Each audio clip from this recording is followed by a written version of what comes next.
Olá, pessoal, sejam todos bem-vindos. Hoje, então, nós vamos falar sobre os requisitos de ingresso no serviço público. Então, eu vou falar um pouquinho sobre as regras de concurso, como é que funciona o edital, enfim. Pois bem, iniciando, nós temos a Constituição Federal, lá no artigo 37, determinando o amplo acesso aos cargos públicos. Então, o ingresso na carreira pública, ele deve se pautar pelos princípios constitucionais, todos os princípios constitucionais que nós aplicamos para a administração pública. Então, eles devem também ser observados quando eu tenho acesso à carreira pública.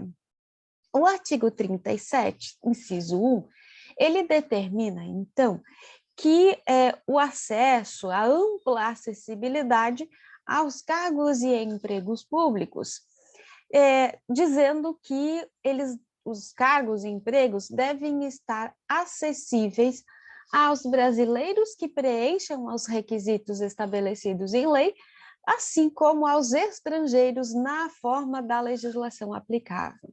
Então, os brasileiros, desde que cumprirem os requisitos estabelecidos em lei, terão acesso ali aos cargos e empregos públicos. Os estrangeiros, eles então dependem de lei estabelecendo as situações em que eles podem ter este acesso. Então, nós temos aqui na Constituição uma norma de eficácia limitada, que somente terá aplicabilidade mediante uma lei que regulamente seus termos. Em âmbito federal, esse artigo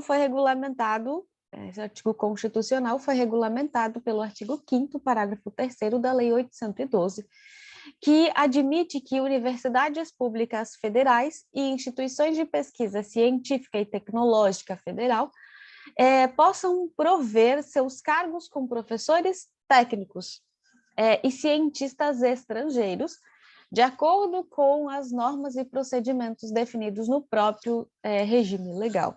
Então, hoje nós temos esse artigo 5º apenas estabelecendo o acesso aos estrangeiros a cargos públicos, ok? Então, isso veio regulamentar esse artigo 37, inciso 1 da Constituição Federal. Quanto ao concurso público, ele deve respeitar e garantir impessoalidade, moralidade e isonomia, ok?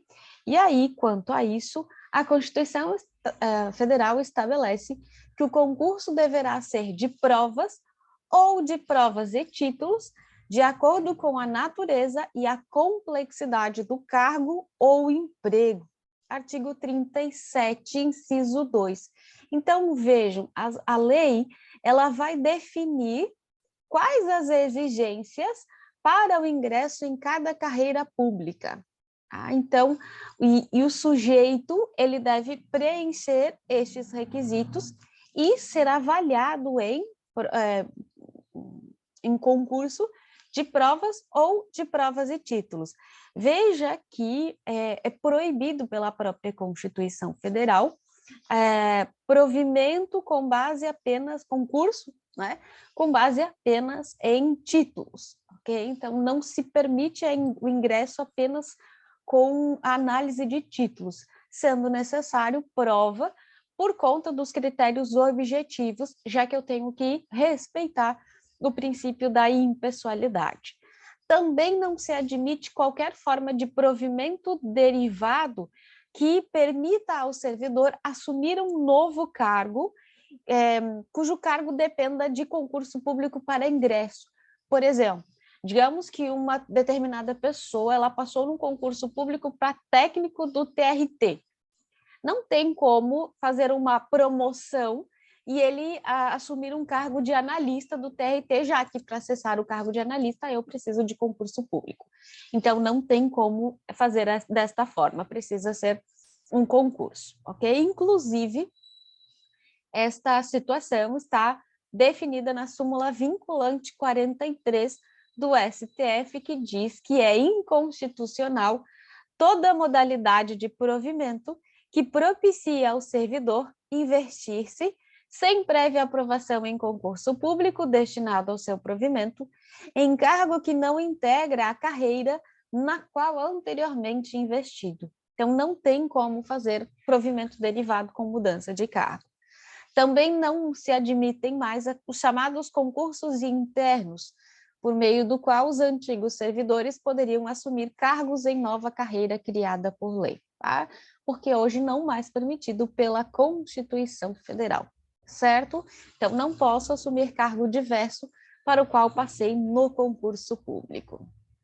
Sabendo que a regra é o concurso público, nós temos algumas exceções, tá? Então, dentre as exceções, a gente tem os cargos de mandato eletivo, porque a escolha ela ocorre por meio de eleição. Então, não tem concurso, e sim eleição. Os cargos em comissão, porque a escolha ali é livre, certo? Então, são os cargos de livre nomeação e livre exoneração. As contratações temporárias por excepcional interesse público, estas são feitas por processo seletivo simplificado, então não tenho aqui concurso público também.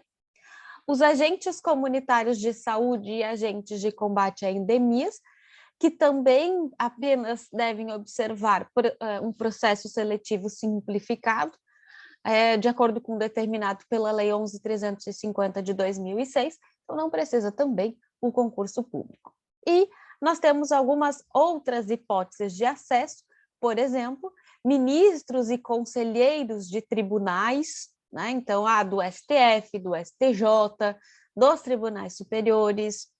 Também temos a previsão do 5º Constitucional, admitindo nomeação mediante indicação de advogados ou membros do Ministério Público, que se tornarão membros dos tribunais de justiça e dos tribunais regionais federais.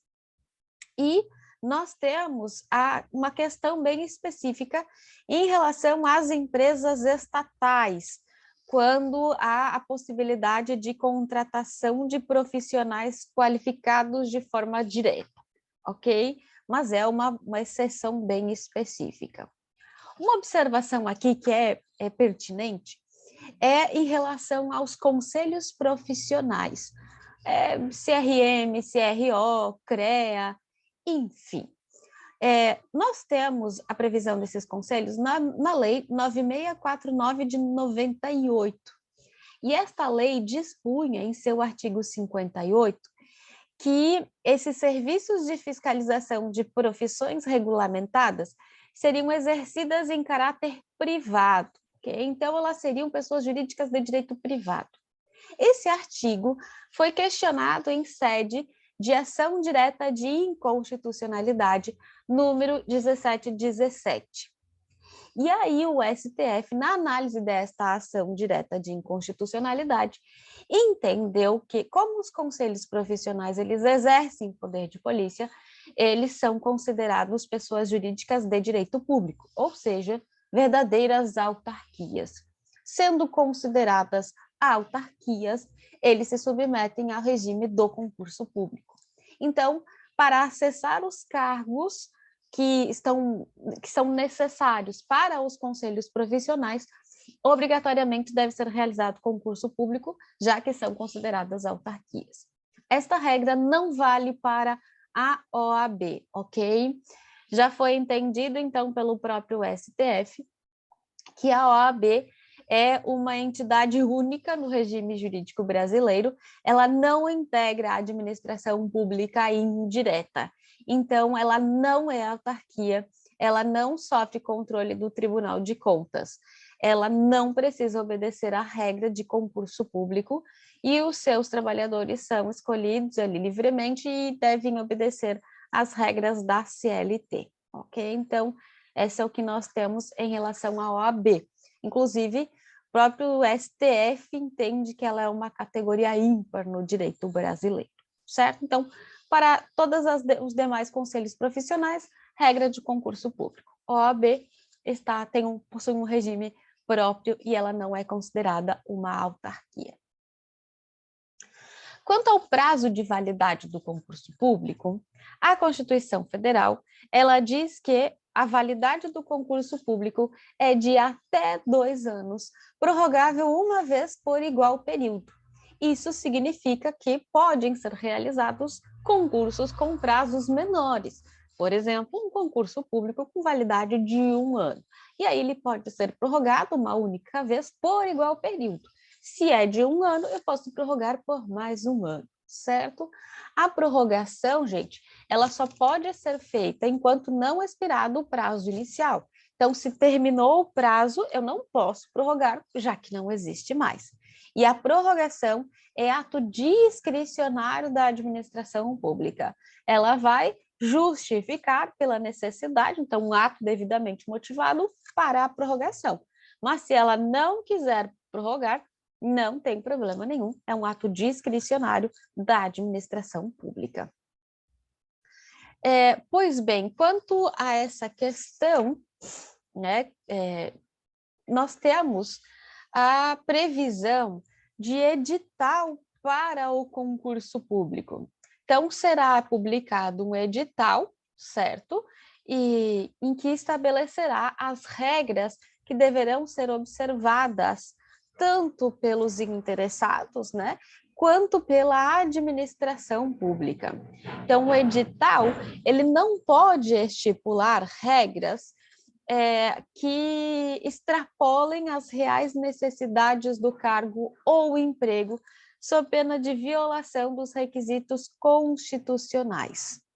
Uma vez publicado o edital, seus termos vinculam todos aqueles que pretendem participar do certame, bem como a própria administração pública. Nós temos aqui, então, o princípio da vinculação ao instrumento convocatório. Uma vez publicado, ele é a lei do concurso público. O artigo 41 do Decreto 9739 de 2019 dispõe que o edital do concurso público será publicado integralmente no Diário Oficial da União, com antecedência mínima de 4 meses da realização da primeira prova. E o artigo 42 do decreto estipula ali as informações mínimas que deverão constar do edital. Uma vez publicado, a alteração das regras dispostas no edital, no instrumento de convocação, a regra é que ela não poderia ser feita, tá? Então, por regra, uma vez publicado o edital do concurso público, não podem ser feitas alterações, salvo em situações excepcionais, devidamente justificadas em alterações legislativas que modificam o regime de cargos e empregos na carreira a ser preenchida pelo procedimento. Então, vejam, gente, a regra é que eu não posso alterar o edital, tá? Isso é regra. No entanto, desde que haja superveniência de uma nova lei que altera as situações descritas na carreira, pode ser alterado o edital. Muitas vezes, as pequenas alterações que não configuram mudanças substanciais, elas são feitas, a questão de adequação de conteúdo, enfim. Mas isso tem que ser devidamente justificado, ok? E o edital, gente, como ele é um ato discricionário da administração pública, o instrumento convocatório e o concurso em si, eles não são sujeitos a controle jurisdicional amplo. Então, o judiciário ele não faz controle de mérito sobre o edital e sobre o concurso público. No entanto, é possível a análise do Poder Judiciário da regularidade do certame e de sua adequação aos princípios constitucionais. Então, o Poder Judiciário ele pode fazer a análise verificando se todos os requisitos estabelecidos em lei foram preenchidos e foram obedecidos. Então, ele pode fazer um controle de legalidade do concurso público, ok?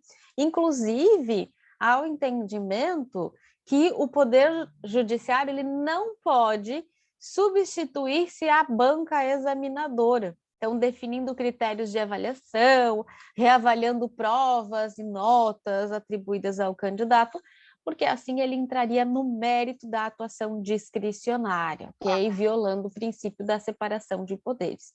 Então, em regra, o Poder Judiciário ele só pode analisar a regularidade do edital e do concurso público. Ele não pode ingressar no mérito. Por óbvio que o instrumento convocatório ele não pode definir critérios de escolha e requisitos que extrapolem os princípios da razoabilidade e da isonomia. Se houver alguma extrapolação, é possível, então, a sua correção na via judicial, certo? Então, nós temos aqui a possibilidade de análise de legalidade pelo Poder Judiciário, certo? Uma vez percebido ali uma irregularidade, o concurso ele poderá ser anulado, ok? Então, uma vez havendo irregularidades ou ilegalidades, poderá haver a invalidação do concurso público. Havendo invalidação do concurso público, tendo pessoas nomeadas, enfim, pessoas investidas no exercício das funções, também serão anuladas tais nomeações, ok? Porque eu não posso, nós não temos aqui, não admite-se a aplicação da teoria do fato consumado, diante da impossibilidade de se convalidar procedimento irregular por conta dos princípios da isonomia, da impessoalidade e da moralidade administrativa, ok? Existe, em relação a este ponto, uma certa divergência entre os doutrinadores, alguns deles alegando o princípio da segurança jurídica que protegeria os particulares de boa-fé. No entanto, o entendimento dominante é de que o particular deverá ser afastado das funções e declarada a nulidade do ato de nomeação baseado em concurso irregularmente conduzido, ok? Ainda, diante dessa impossibilidade de convalidar o ato de nomeação decorrente de um concurso ilegal, os atos praticados por estes agentes irregularmente investidos, por se revestirem de legalidade aparente, eles devem ser mantidos para se evitar prejuízos a terceiros que acreditaram na atuação estatal. Então, aplica-se, neste caso, a teoria da aparência. Em nome da boa-fé, os atos praticados por aquelas pessoas, mesmo que investidas de forma irregular, eles são mantidos, já que os terceiros de boa-fé, os administrados, eles acreditam no que o Estado está realizando, eles acreditam que aquelas pessoas estão devidamente admitidas, certo? Portanto, os seus atos são mantidos, ok? A teoria aqui, no caso dessa situação, quando particular é nomeado de forma, com base em concurso declarado ilegal, deve ser realizada a anulação do ato de nomeação. Claro que para esta anulação, diante do princípio do devido processo legal, é necessário que se estabeleça um processo administrativo em que seja assegurado o contraditório e a ampla defesa, ok? Então, deve ser garantida a defesa do particular, mesmo que a anulação do concurso público ocorra antes do ato de nomeação dos candidatos. Então, quando vou fazer a anulação do concurso público, devem ser ouvidos aqueles candidatos, mesmo que ainda não nomeados. E se o concurso público, a anulação do concurso, ensejar a invalidade dos atos de nomeação dele decorrente, por óbvio que vai haver a retirada do servidor dos quadros da administração pública. Tá? No entanto, uma vez, então, declarada a nulidade destes atos, deve ser realizado o pagamento da remuneração a estas pessoas, mesmo que posteriormente seja invalidado. Por quê? O não pagamento das remunerações pelos serviços efetivamente prestados pelo agente poderia ensejar um enriquecimento sem causa do poder público, já que ele se valeu da força de trabalho. Então, ele tem que efetuar a remuneração pelos serviços prestados e, posteriormente, anulação, certo? No mais, gente, a Lei 812, no artigo 12, parágrafo 2º, estabelece, na verdade, veda a possibilidade de abertura de novo concurso enquanto houver candidato aprovado em concurso anterior com prazo de validade não expirado. Então, pelo entendimento, pelo disposto neste artigo, o poder público ele deveria esgotar a lista de aprovados do concurso anterior para posteriormente analisar a necessidade de realização de novo certame. Tá? O que acontece é que esta situação acabava engessando a administração pública, que muitas vezes tinha previsão orçamentária para a nomeação de candidatos, e somente poderia iniciar um novo certame após tais nomeações. Para evitar este engessamento da administração pública, a Emenda Constitucional 19 de 98 alterou o artigo 37, inciso 4 da Constituição Federal, admitindo a realização do novo processo seletivo, desde que respeitada a ordem de preferência aos candidatos aprovados no concurso anterior. Como é que funciona, então? Pode a administração pública realizar concurso público antes de expirar o prazo do concurso anterior. No entanto, ela só pode realizar as nomeações do novo concurso após esgotar a lista do concurso anterior. Eu não posso começar a chamar os novos sem ter finalizado o chamamento do antigo concurso, ok? Se houver isso, há clara violação ali das regras do concurso público, ok? Então, pode fazer um novo, mas tem que respeitar ali a ordem de classificação do concurso anterior. Quanto aos concursandos, concursados, enfim, eles não têm direito subjetivo à nomeação, tá? Não há um direito subjetivo à nomeação, ok? Tratando-se aqui de mera expectativa de direito.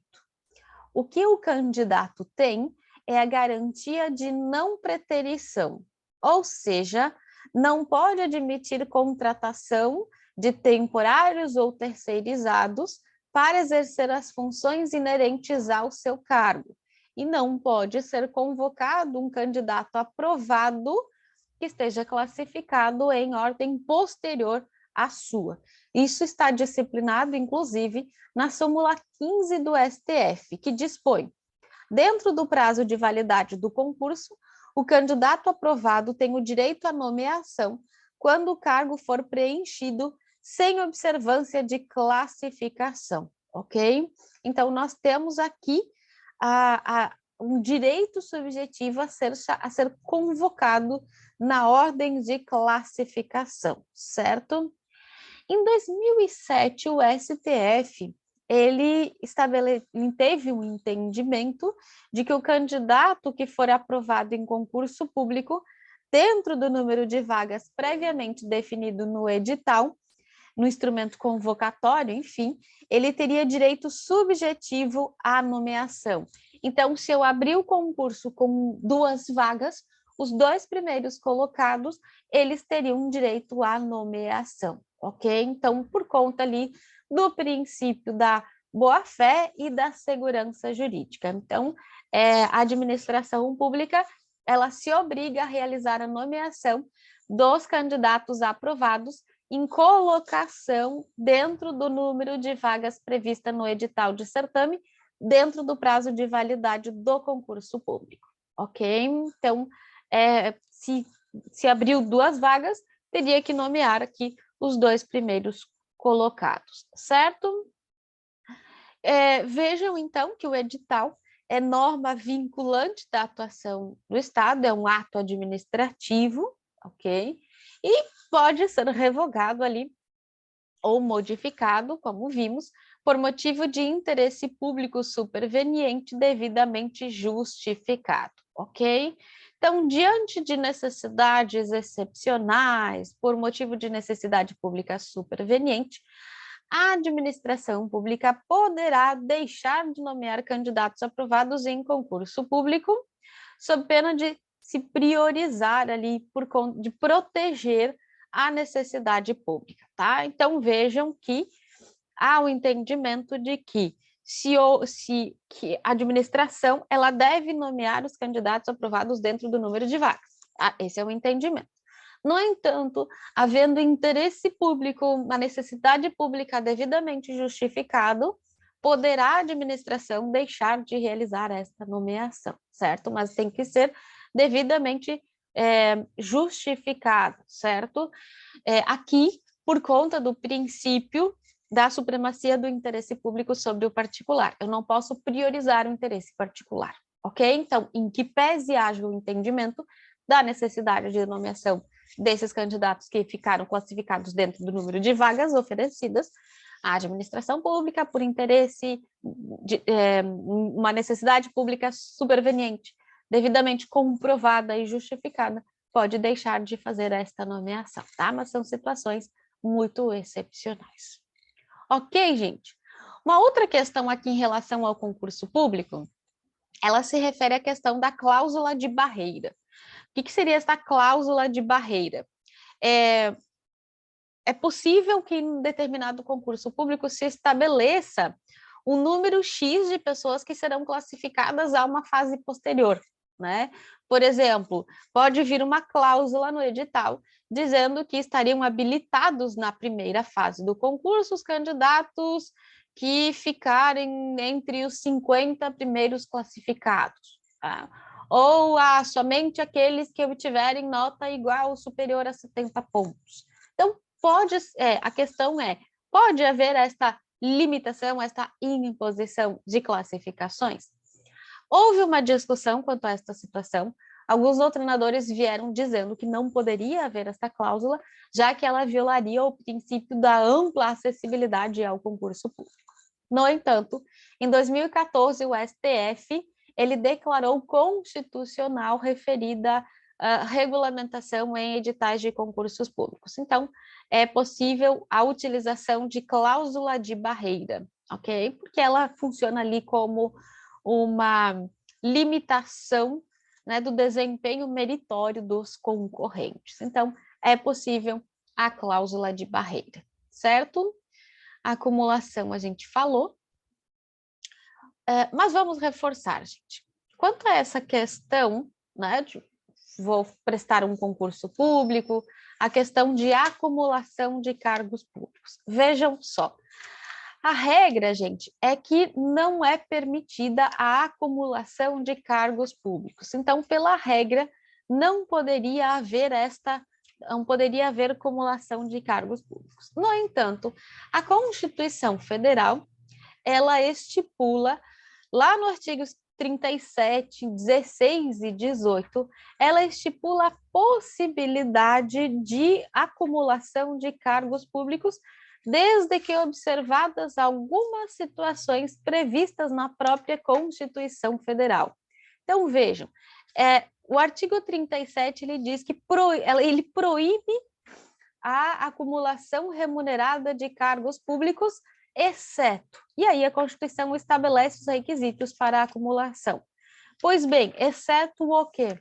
Quando houver compatibilidade de horários, então tem que haver essa compatibilidade, eu não posso acumular cargos quando não há compatibilidade, por exemplo, quando tenho o exercício de uma atividade de forma integral, então não pode acumular, porque aí não tem como estar em dois lugares ao mesmo tempo, então tem que haver compatibilidade de horários.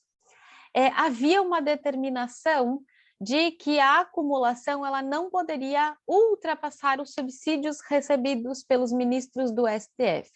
No entanto, esta regra foi alterada em 2017. Hoje, o STF entende que a remuneração, a acumulação e a remuneração, elas são consideradas nos cargos individuais, ok? E deve recair sobre uma das hipóteses previstas em lei. Quais são elas? 2 cargos de professor, professor com outro técnico científico e 2 cargos na área da saúde. Antigamente era prevista a possibilidade apenas de acumulação de 2 cargos de médico. Esse artigo constitucional, ele foi alterado pela Emenda Constitucional 34 de 2001, sendo permitida, então, que seja realizada a acumulação de 2 cargos na área da saúde, ok? Então, pode haver esta acumulação, desde que havendo compatibilidade de horários. Também pode haver acumulação nas hipóteses previstas no artigo 18, ali do artigo 37, do inciso 18. O que nós temos aqui? Possibilidade de acumulação de encargo de juiz com outro de magistério. Então, o magistrado, ele pode ser professor, ok? Então, um cargo de magistrado, membro do Ministério Público, com outro de magistério, com outro de professor, conforme o artigo 95, parágrafo único, inciso 1 da Constituição Federal. E a outra possibilidade é cargo de vereador com outro cargo, emprego ou função pública. Então, o que acontece? Se o vereador assumir e existe compatibilidade de horário, ele pode permanecer no cargo. Por exemplo, existem alguns municípios menores que as sessões elas são realizadas, por exemplo, em um dia da semana à noite, o início 19 horas. Por óbvio que nesse caso, se o vereador ele possui, por exemplo, um cargo de motorista ou um cargo de técnico administrativo na administração pública, na prefeitura, ele pode continuar exercendo o cargo dele e ele pode acumular com o cargo de vereador, certo? No caso de exercício de mandato eletivo por servidores concursados, nós temos algumas regras específicas, ok? Via de regra, então, o servidor público, no exercício de mandato eletivo, deve observar o disposto no artigo 38 da Constituição Federal. O que estabelece esse artigo? Esse artigo diz que, se o servidor público ele for eleito para mandato eletivo federal, estadual e distrital, ele fica afastado do cargo, emprego ou função e ele irá receber a remuneração do cargo eletivo. Então, digamos que um servidor é médico lá no estado e ele se elege deputado federal. Ele vai ser afastado do cargo de médico e ele vai, então, receber a remuneração do cargo de deputado federal. Essa é a regra para o mandato eletivo federal, estadual, distrital. Se ele for, por exemplo, eleito prefeito, ele é servidor lá do município e foi eleito prefeito. Ele vai ser afastado do cargo, emprego e função, só que neste caso, ele pode optar pela remuneração. Ou ele continua com a remuneração do cargo efetivo, ou ele escolhe a remuneração do cargo eletivo. Então, ele tem esta opção. Quanto ao vereador, se há compatibilidade de horário, a gente acabou de ver, se há compatibilidade de horário, ele continua no cargo efetivo e no cargo eletivo. E aí ele percebe, ele vai receber a remuneração do seu cargo, emprego ou função e a remuneração do cargo eletivo. Se não há compatibilidade de horários, por exemplo, aqui em Joinville não há compatibilidade de horários, né? Em situações bem excepcionais, mas em regra não há. Porque a Câmara de Vereadores, ela funciona aqui em horários que, de regra, impedem a atuação no cargo efetivo. Então, não é possível, quando não é possível essa compatibilidade de horários, ele vai ser afastado do seu cargo, emprego ou função, e aí aplica-se a ele a mesma regra do prefeito. Ele pode optar pela remuneração, ou do cargo efetivo, ou do cargo eletivo, certo? Então, aplico para ele, não havendo compatibilidade de horários, eu aplico ali as mesmas regras do prefeito. Ele é afastado e opta pela remuneração. Ok? Pois bem, havendo então concurso público, nós temos lá no artigo 5º da Lei 812, os requisitos básicos ou requisitos mínimos para investidura em cargo público. Então, nós temos ali alguns requisitos. A pergunta é: podem ser apresentados, podem ser exigidos outros requisitos que não estejam previstos no artigo 5º? Podem ser exigidos outros requisitos, desde que compatíveis com o exercício do cargo ou emprego. Porque o artigo 5º ele traz os requisitos básicos, podendo ser exigidos outros, ok? Isso é inclusive permitido no parágrafo 1º. Atribuições do cargo podem justificar a exigência de outros requisitos estabelecidos em lei. Então, vamos ver quais são os requisitos básicos. Primeiro, a nacionalidade brasileira, e aqui eu deixei um asterisco, porque pode ser estabelecido, tem os casos dos estrangeiros, né? No caso das universidades públicas, institutos federais, que está disciplinado no artigo 5º, parágrafo 3º. Então, para essa situação específica, os estrangeiros, para os demais casos, exige-se a nacionalidade brasileira. Além disso, o gozo dos direitos políticos. Então, tem que estar ali em dia com os direitos políticos. Não tem que, geralmente, se exige, quando vai apresentar os documentos para nomeação, a certidão de quitação eleitoral. Eu queria fazer uma observação aqui que é muito importante. Muitas vezes as pessoas não foram votar e esqueceram de ir lá pagar a multa e regularizar ou de justificar. Esqueceu. Geralmente, em ano de eleições, o sistema da justiça eleitoral ele trava alguns meses antes da eleição, não sendo permitida qualquer alteração no sistema. Por exemplo, este ano eram possíveis alterações e regularizações nos títulos até ontem, 4 de maio de 2022, certo? Então, eram possíveis as alterações. A partir de agora, o cadastro da Justiça Eleitoral, ele é fechado, ele não permite qualquer alteração no sistema, ele fica bloqueado. O que isso pode impactar? Pode impactar porque, digamos que você não votou, esqueceu de justificar, esqueceu de pagar a multa. E aí você fez concurso público, enfim, e bem tranquilo, de repente, é ano eleitoral. Digamos que nós estamos agora em 2022, 5 de maio, hoje saiu sua nomeação. E aí, lá na nomeação, um dos documentos que você deve apresentar para tomar posse, enfim, é a certidão de quitação eleitoral. Mas você não votou, não justificou e não pagou a multa. Aí você vai na Justiça Eleitoral, você tenta emitir pela internet, não vai sair. E aí você vai na Justiça Eleitoral porque você quer regularizar a situação. Não vai ser possível.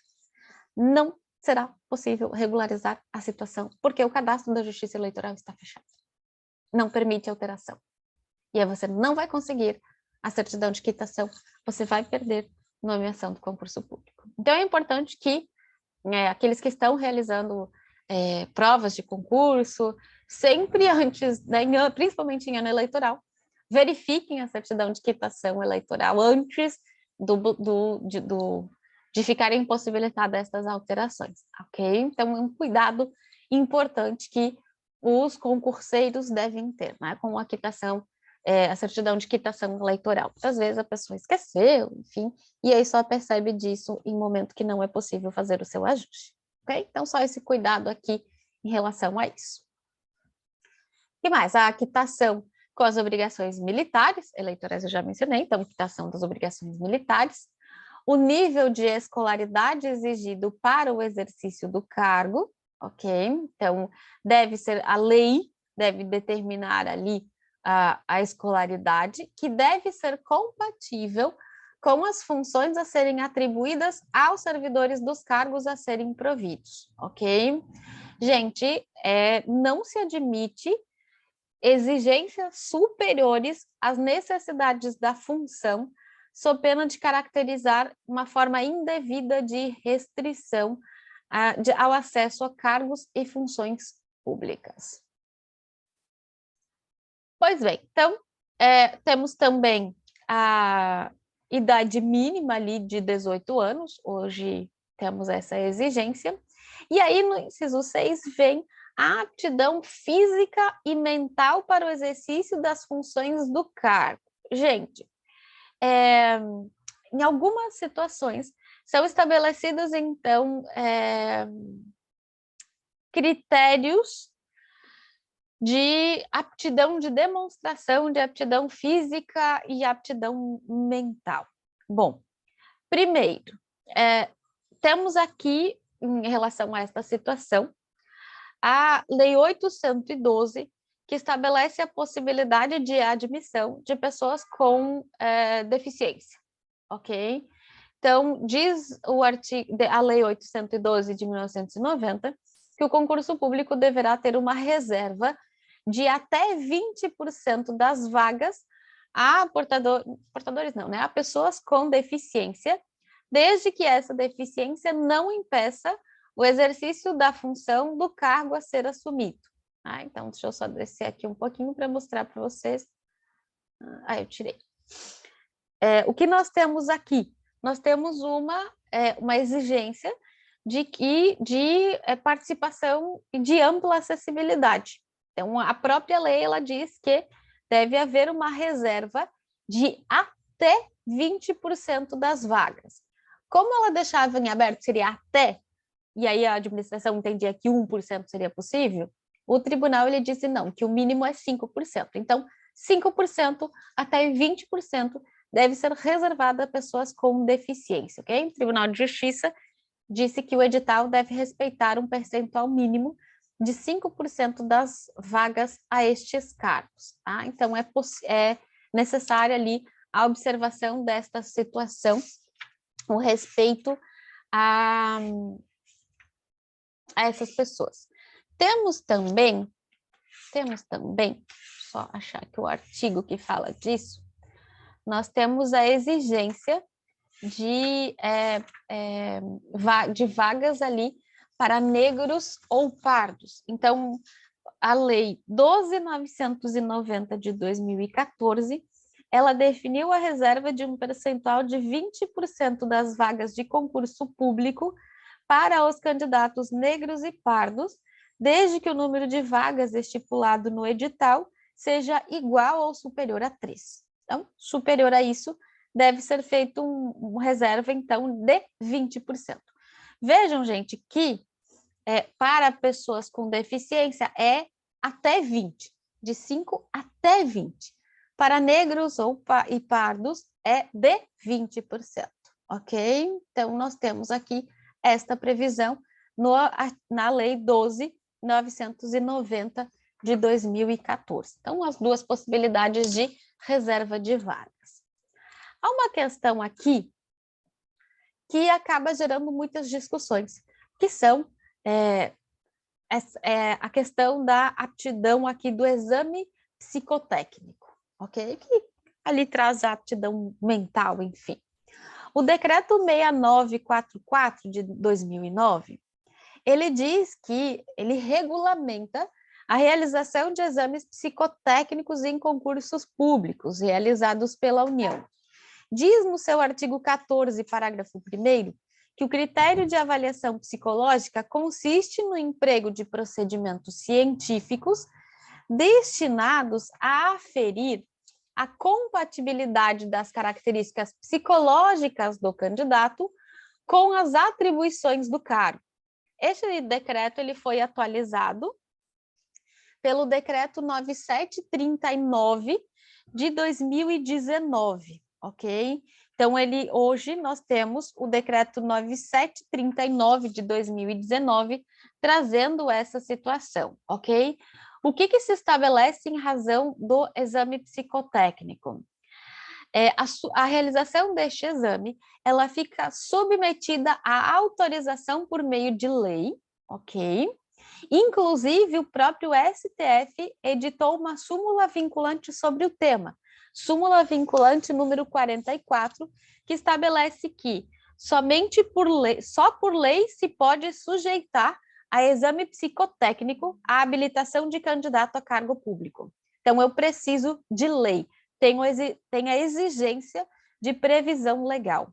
Além desta exigência, doutrina e jurisprudência entendem que a realização do psicoteste deve ser definido no edital do concurso com regras objetivas que justifiquem a aptidão ou não para o exercício do cargo, ok? Então, requisitos objetivos. E, por fim, para que se garanta a lisura no exame psicotécnico, após o resultado sobre aptidão ou não para o exercício da função, deve ser concedido ao candidato prazo para interposição de recurso administrativo da decisão, ok? Então, isso tudo disciplinado no decreto 9739 de 2019, ok? Então, é possível aqui a exigência destes exames psicotécnicos, desde que previsto em lei, que contenha regras objetivas no edital e que seja, então, concedido ao candidato prazo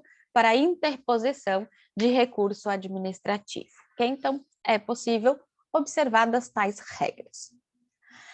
Quando se fala aqui, no parágrafo 1º, que as atribuições do cargo podem justificar a exigência de outros requisitos, muitos dos concursos, eles trazem, por exemplo, limitação de idade, ok? Então, um tema aqui bem interessante é essa situação em que se estabelece idade máxima para que as pessoas podem ingressar em determinadas carreiras. A idade mínima é de 18 anos, tá? A questão é se eu posso exigir idade máxima, ok? Veja que não pode haver restrição acesso aos cargos, empregos e funções públicas, ok? Somente poderá haver exigência específica se ela for compatível com a função a ser exercida pelo agente. Então, em regra, eu posso estabelecer limitações, desde que ela seja devidamente justificada em razão das atribuições do cargo e seja restrita a situações excepcionais. Esta situação foi já sumulada pelo STF, súmula 683 do STF. O limite de idade para inscrição em concurso público só se legitima em face do artigo 7º 30 da Constituição, quando possa ser justificado pela natureza das atribuições do cargo a ser preenchido. Essa questão, gente, ela vale não só para a idade, ok? Ela vale também em relação a sexo, masculino e feminino, a altura mínima, dentre outros requisitos. Então, o que se estabelece? Posso estipular requisitos, mas eles devem ser compatíveis com o exercício e atribuições do cargo. Por exemplo, eu posso colocar no edital um requisito de que só podem participar candidatas do sexo feminino. Ah, mas pode isso? Pode, se for para trabalhar num presídio feminino, por exemplo. Ah, eu posso colocar que for do sexo masculino, para trabalhar no presídio masculino. Então, se as atribuições do cargo justificarem, eu posso estabelecer limites aqui de idade, sexo, altura, enfim, outros limites, mas eles devem estar devidamente justificados ali pelas exigências do cargo. Por exemplo, existe um determinado estado, ele realizou um concurso dizendo que para ingressar nas Forças Armadas, o candidato deveria ter ao menos 1,70 metros de altura. Um cidadão, ele foi aprovado em concurso público para o cargo de médico da Polícia Militar deste estado. Só que como ele não tinha a altura mínima, ele foi considerado inapto. Gente, para exercício do cargo de médico da polícia, a exigência de determinada altura é justificada, o médico precisa ter 1,70 para exercer as suas atribuições, não é compatível com as exigências, ok? Como o requisito não é indispensável ao exercício da função, esta exigência é ilegal, ok? Eu tenho que justificar por que esta altura é necessária, ok? Então, essas regras, elas devem ser estipuladas ali diante de uma justificativa com base nas exigências e atribuições do cargo, estipuladas por lei e dispostas no edital do certame. E porque, né, eu não posso estabelecer exigências que não sejam compatíveis com estas situações, ok? Então, essa situação, idade, sexo, altura, ela pode ser exigida desde que compatível com a exigência do cargo, certo? Então, tem que ser pautada no princípio da razoabilidade, ok? Nós temos isso, inclusive, essa questão de exigência de idade máxima ainda, temos a proteção do Estatuto do Idoso, Lei 10.741 de 2003, tá? Para garantir-se o mercado de trabalho àqueles que já atingiram idade avançada, certo? Então, não pode ali haver vedação, não pode haver discriminação e fixação de limite de idade, inclusive para concursos, tá? Então, vejam, gente, é uma situação bastante delicada. Eu tenho que efetivamente justificar aquela exigência para que ela possa estar no edital. Se não houver justificativa adequada, se não respeitar o princípio da razoabilidade, o tribunal, o judiciário, ele pode fazer essa análise e determinar a sua ilegalidade, ok? Então, é possível. Outra situação aqui, isso é mais para a área jurídica, a carreiras públicas, enfim, em algumas delas se exige demonstração de prazo de atividade na área jurídica, ok? Então, a Emenda Constitucional 45 de 2004 alterou a Constituição Federal, dizendo, então, que definindo a obrigatoriedade de atividade jurídica de 3 anos para que fosse possível o ingresso nas carreiras da magistratura e do Ministério Público, ok? O artigo 93, inciso 1, define que a nomeação para assumir cargo de magistrado será feito mediante concurso público de provas e títulos com a participação da OAB em todas as fases, exigindo-se do bacharel em direito, no mínimo, 3 anos de atividade jurídica e obedecendo-se nas nomeações à ordem de classificação. A mesma situação vale para o Ministério Público, ok? Então, exige-se ali atividade jurídica. As situações que são consideradas como atividade jurídica estão disciplinadas em resolução dos próprios conselhos, ok? Então, se você for para fazer um concurso para ingresso no Ministério Público, a regulamentação ela está na Resolução 40 de 2009 do Conselho Nacional do Ministério Público, que admite, por exemplo, como tempo de atividade jurídica, os cursos de pós-graduação, desde que respeitadas algumas regras expostas. Então, permite ali o concurso de pós-graduação. Da magistratura, está no artigo 59, parágrafo 1º, da Resolução 75 do CNJ, certo? Estabelece aqui, é interessante, que contagem de estágio não é permitida, ok? De acordo com esta situação, o artigo 75, a Resolução 75 de 2009, isso para magistrado, ó, define como atividade jurídica aquela exercida com exclusividade por bacharel em direito, abarcando ainda o efetivo exercício da advocacia, inclusive voluntária, mediante a participação anual mínima em 5 atos privativos de advogado em causas ou questões distintas, o exercício de cargos, empregos ou funções, inclusive de magistério superior, que exija a utilização preponderante de conhecimento jurídico, o exercício da função de conciliador junto a tribunais judiciais, juizados especiais, varas especiais, anexos de juizados especiais ou das varas judiciais, ao menos, por 16 horas mensais e durante 1 ano. Assim como também admite como atividade jurídica o exercício de atividade de mediação ou de arbitragem na composição de litígios. Okay? Então, vejam que para a magistratura, a pós-graduação não conta, para o Ministério Público ainda conta, ok? Então, é possível ali a exigência, então, para os concursos ali de alguns cargos, para a convocação, enfim, de alguns cargos à atividade jurídica. Ok? Então, estas as regras que devem ser observadas em relação aos cargos públicos, certo? Pois bem, e aí, gente, uma vez aprovado no concurso público, vai ser nomeado, vai tomar posse e vai passar a exercer o cargo.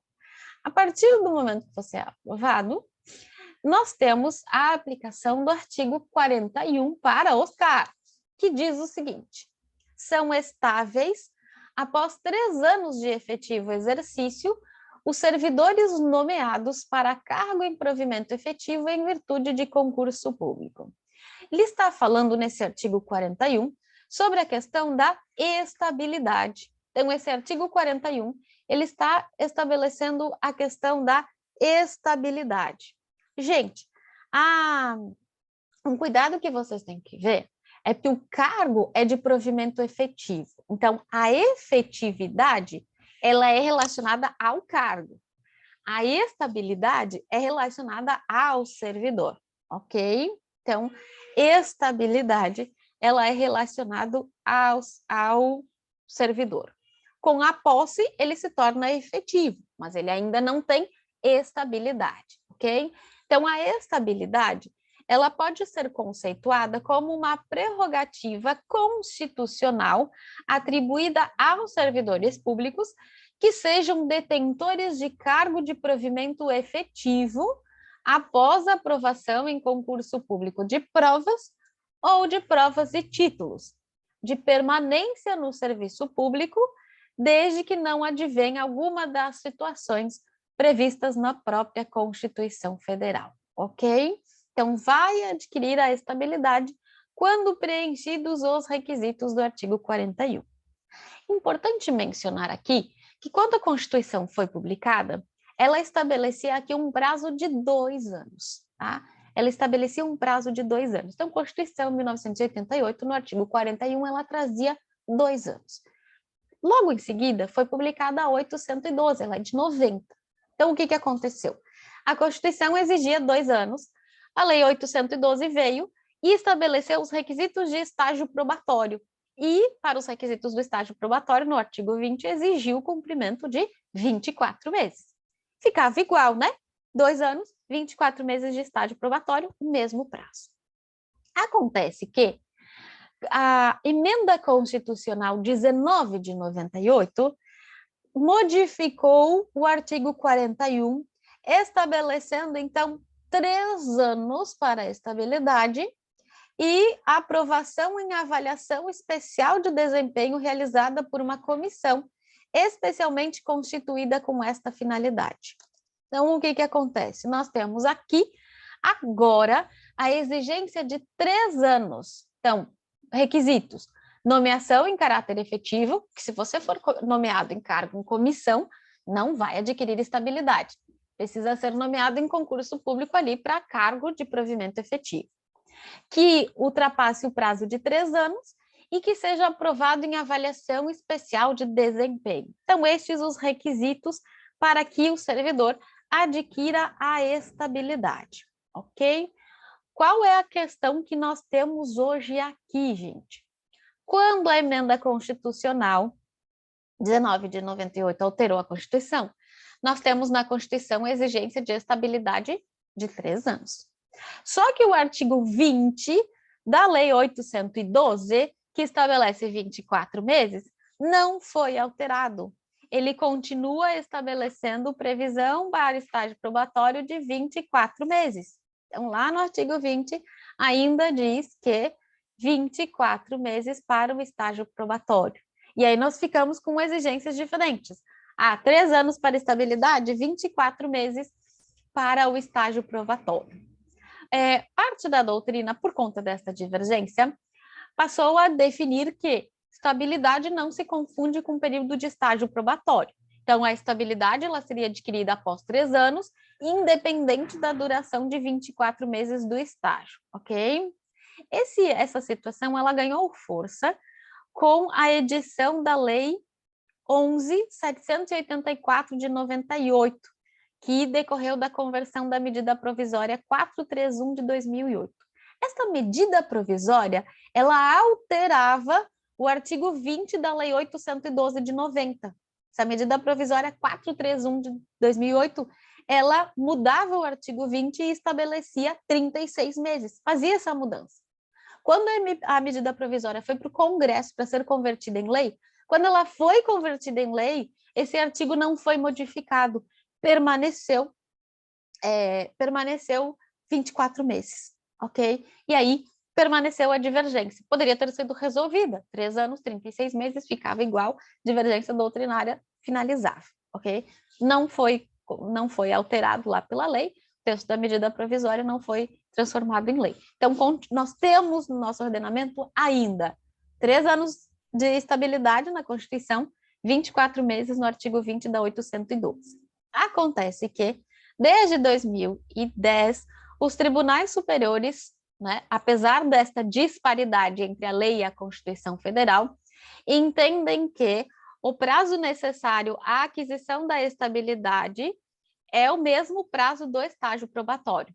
Então, se a Constituição exige 3 anos para se tornar estável, o tempo de duração do estágio probatório será de 3 anos. Então, entendimento, próprio STF tem esse entendimento de que 3 anos estágio probatório, 3 anos para a estabilidade.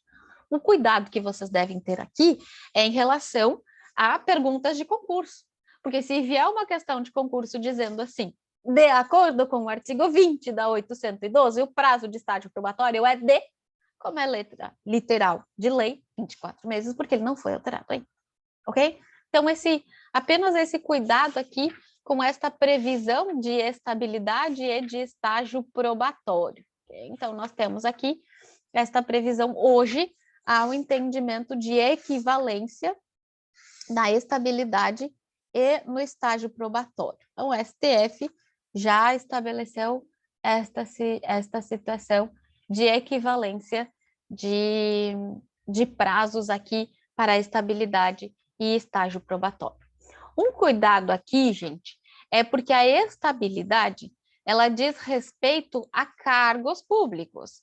Então, quem é detentor de emprego, não tem aqui a estabilidade prevista na Constituição Federal, certo? Então, os empregados públicos, tá? Eles não têm estabilidade, certo? Existe uma discussão, né, na possibilidade, inclusive, a súmula 390 do TST, súmula 390, inciso 2 do TST, que diz que não é estendida a estabilidade aos empregados de empresas públicas e sociedades de economia mista, ok? Então, não tem estabilidade para o emprego. A questão que se discute é a dispensa imotivada destes agentes. Tá? O STF já se manifestou no sentido de que, não havendo garantia de estabilidade, é dispensável a justificativa para a dispensa dos empregados de empresas públicas e sociedades de economia mista, ok? Isso era um entendimento do STF. Não parece o entendimento mais adequado, porque se exige para ele concurso público, então tem uma regra difícil de acesso a este emprego, por isso não poderia haver dispensa imotivada. Em 2013, o STF reconheceu o dever de motivar os atos de dispensa dos empregados das empresas prestadoras de serviços públicos, ok? Então, foi uma decisão em relação a uma prestadora de serviço público, ao Correio, mas ele vem se estabelecendo ali como regra, em que pode haver a dispensa, mas esta dispensa está condicionada a ato devidamente justificado, procedimento administrativo com contraditório e ampla defesa. Ok? Para a dispensa do servidor estável, tenho que obedecer também os requisitos constitucionais. Vejam que o parágrafo 1º do artigo 41, ele diz que o servidor público estável somente perderá o cargo em virtude de sentença judicial transitada em julgado, mediante processo administrativo em que lhe seja assegurada ampla defesa e mediante procedimento de avaliação periódica de desempenho na forma de lei complementar assegurada a ampla defesa. Vejo, então, que eu preciso aqui, se houver necessidade de exoneração, enfim, de perdimento de cargo público, tem que haver ali um processo judicial, então uma sentença judicial, processo administrativo em que seja assegurada ampla defesa. E avaliação periódica de desempenho. Gente, assim, ó, para adquirir estabilidade, né, enfim, ali no começo, ele tem o período de estágio probatório. Durante esse período de estágio probatório, ele é avaliado sob determinadas condições. Após o estágio probatório, ele continua sendo avaliado, ok? Justamente como forma de aferir a eficiência da atividade pública, ok? Então, primeiro eu tenho a avaliação especial, que é a do estágio probatório. E depois eu tenho a avaliação periódica de desempenho. A questão é que, vejam que a lei, que a Constituição diz, procedimento de avaliação periódica de desempenho na forma de lei complementar. A gente não tem ainda esta lei complementar, ok? Então, eu preciso de uma lei complementar para que seja efetivamente aplicado. Então, precisamos criar, existe um projeto de lei de regulamentação deste artigo, em que se estabelece a avaliação periódica de desempenho.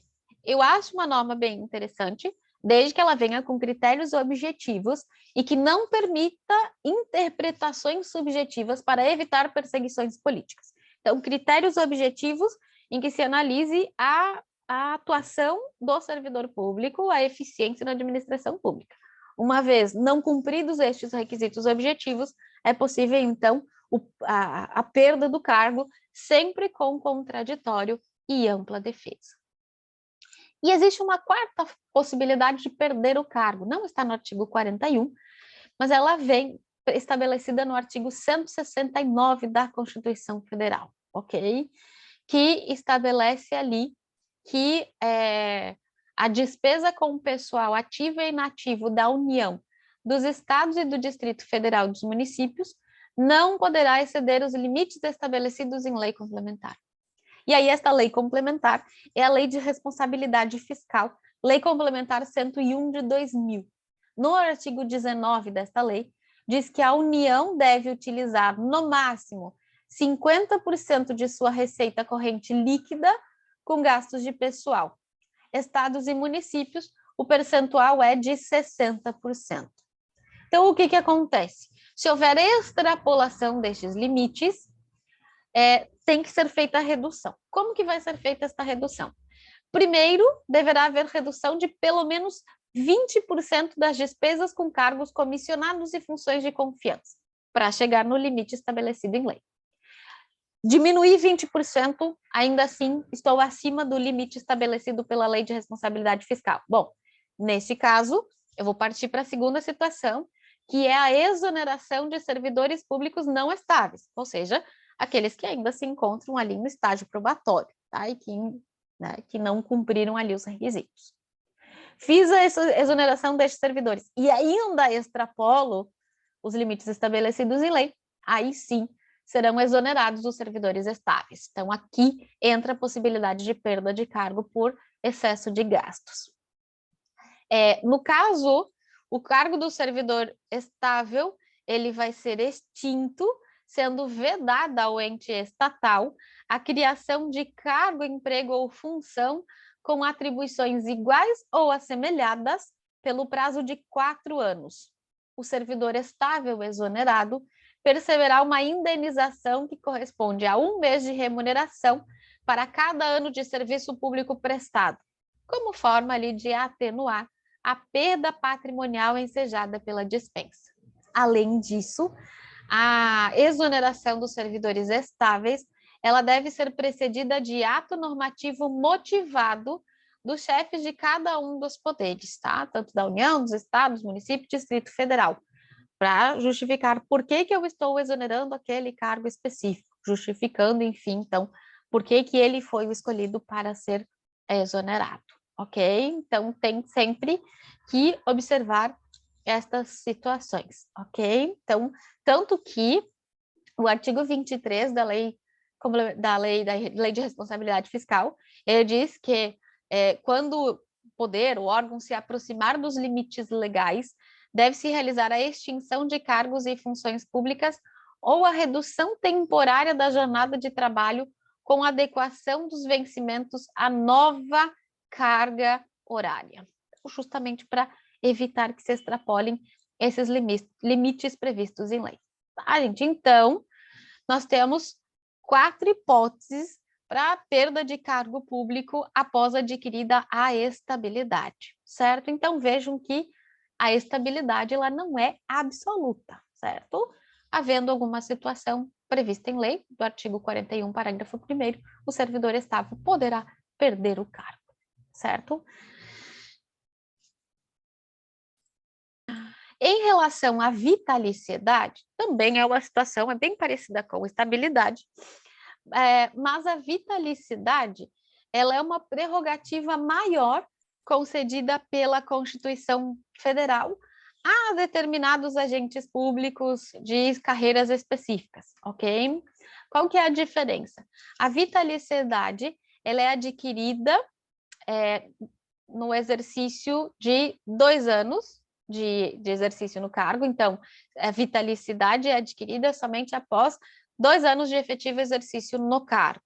Algumas situações, alguns cargos, né, aquelas situações em que eu tenho, por exemplo, aqueles que ingressam na carreira da magistratura mediante nomeação direta, por exemplo, os desembargadores nomeados pelo 5º Constitucional, ou os ministros do Superior Tribunal de Justiça, por exemplo, a vitalicidade é adquirida no momento da posse, não sendo necessária a observância do prazo de 2 anos. Então, vitalicidade, com a exceção daqueles que são nomeados de forma direta, que adquirem no ato da posse, a exigência para aquisição de vitalicidade é de 2 anos de efetivo exercício no cargo.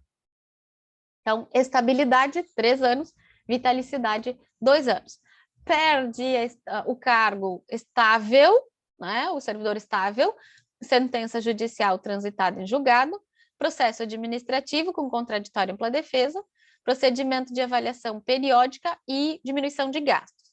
E o servidor ali com vitalicidade só perde o cargo mediante sentença judicial transitada em julgado. Ok? Então, esses são os requisitos que nós temos até aqui.